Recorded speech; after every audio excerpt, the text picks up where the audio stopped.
Imagine losing everything, your family, your freedom, your identity, and still finding a reason to keep living. If you're lost in life without direction, without knowing your purpose, there is a proven method for finding meaning even in the worst situations. And it was discovered in the darkest place in human history. Have you ever woken up not knowing why you're doing what you're doing? Have you ever wondered what the point of it all is? Have you ever felt like you're just existing, not really living? If so, you're not alone. Millions of people face what psychologists call existential emptiness, the feeling that life has no meaning. Viktor Frankl, Holocaust survivor and creator of Logotherapy, discovered the solution to this problem in German concentration camps. He realized that people in the same horrific conditions reacted in completely different ways. And the difference wasn't physical strength, intelligence, or luck. It was a very specific thing that you can apply to your life today. But first, I ask you to subscribe to the channel, like the video, and activate the bell so you don't miss any new content. Now, back to the video. The secret of survival. Frankl observed that those who survived had one thing in common. They had a why for living, a purpose that got them out of bed every day. But here's the crux. That why doesn't have to be something grand. It doesn't have to be saving the world or curing cancer. It can be something seemingly simple. For Frankl, these were three things: rewriting his book, reuniting with his wife, and helping other prisoners as a psychologist. These were concrete, specific goals. And here's the first practical lesson. Stop looking for one big life purpose.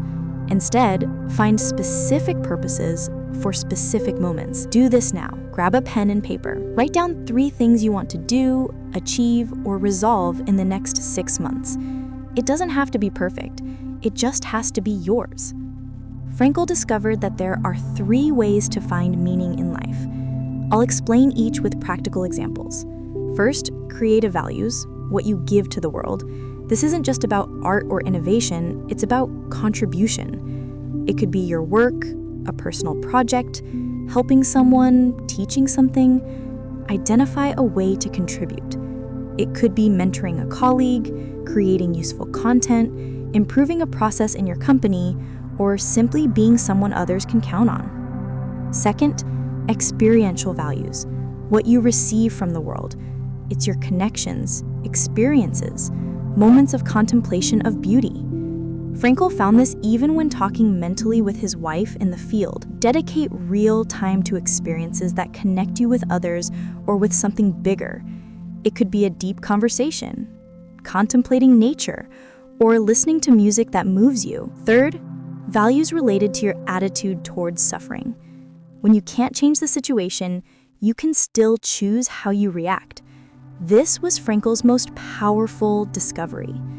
The next time something bad happens, pause, breathe.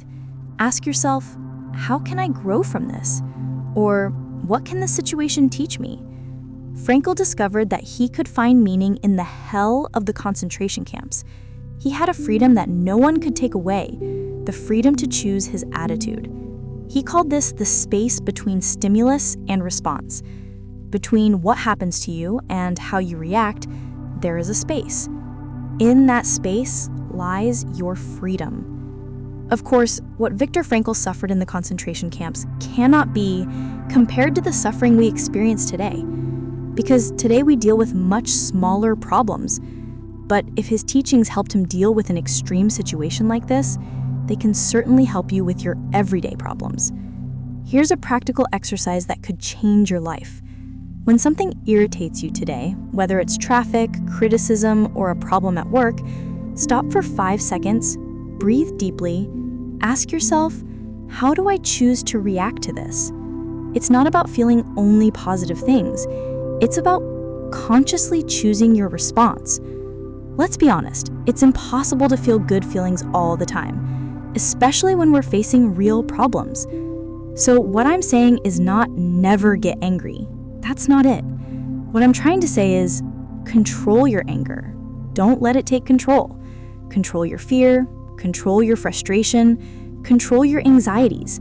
Take control of your own mind. Frankl made a counterintuitive discovery. the more you pursue happiness, the more it eludes you. He called this paradoxical intention. Happiness is not a goal. It is a byproduct of a meaningful life. Practical application. Instead of asking what will make me happy, ask what is important to me, or how can I contribute? Focus on meaning, not pleasure. Focus on growth, not comfort. Focus on serving, not being served. Researchers at Harvard University found that people with a clear purpose in life live 7 years longer, have a lower risk of Alzheimer's, and report greater overall satisfaction. Why? Because they live with a clear purpose that gives them pleasure in life, energy, and desire. While many have health, money, and recognition, but live sad and bitter lives. A Stanford University study showed that when we focus on contributing to something bigger than ourselves, our stress levels decrease and our energy increases. Frankl discovered this in practice decades before science proved it. How to apply this today? Here's a 30-day action plan based on Frankl's teachings. Week 1. Identify your why. List 3 things that give you energy.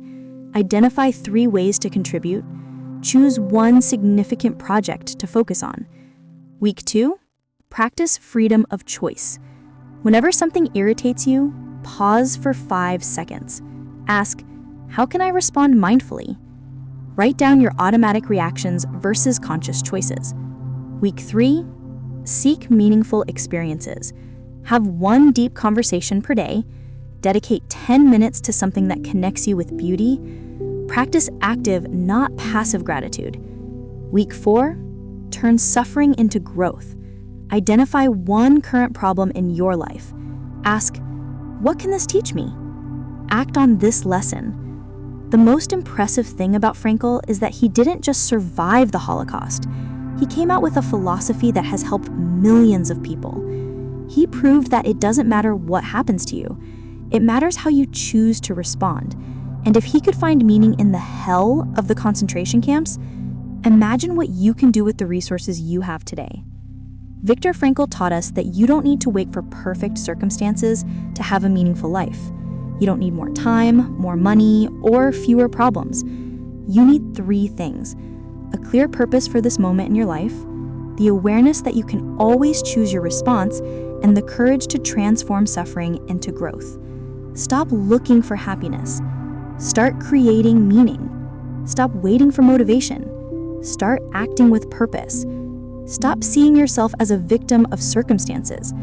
Start seeing yourself as responsible for your choices. The question remains, if Viktor Frankl managed to find meaning in hell, what is your excuse for not finding meaning in your life today? Your life is waiting for you. Your freedom of choice is in your hands. What are you going to do with it?